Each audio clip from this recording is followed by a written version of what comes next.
You might not believe it, but this simple grass rope in front of you is actually an essential material for creating an expensive piece of art.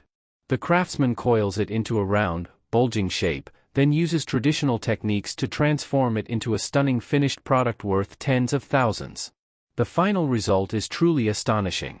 At the beginning, the craftsman applies a layer of clay over the coiled rope, shaping it into something like a bird's nest, then leaves it aside to dry.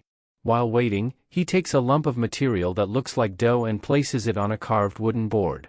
By pressing it, the patterns on the board are perfectly transferred onto the material, which is actually wax. This wax will play a crucial role later because it melts when heated. Once the clay dries and its surface is smoothed and polished, the craftsman attaches long strips of wax around it, forming a complete outer layer.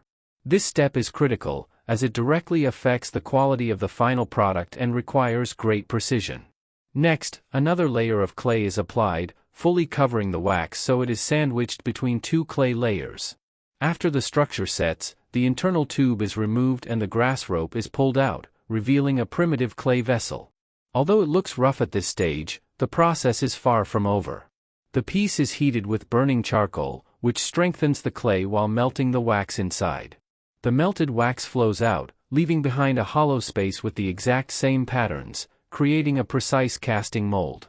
Meanwhile, molten copper is prepared. It is then poured into the mold, and after cooling, the outer clay is broken away to reveal a beautifully patterned copper form. However, this is still just a raw piece.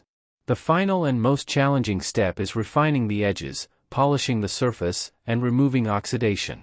Then, the craftsman fills the engraved patterns with colorful enamel.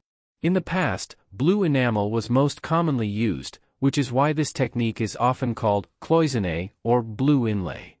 Finally, the piece is fired in a high-temperature furnace at around 800 degrees Celsius. Once taken out, the result is a breathtaking copper vase. If this blew your mind, don't miss what's coming next. Follow for more incredible creations like this.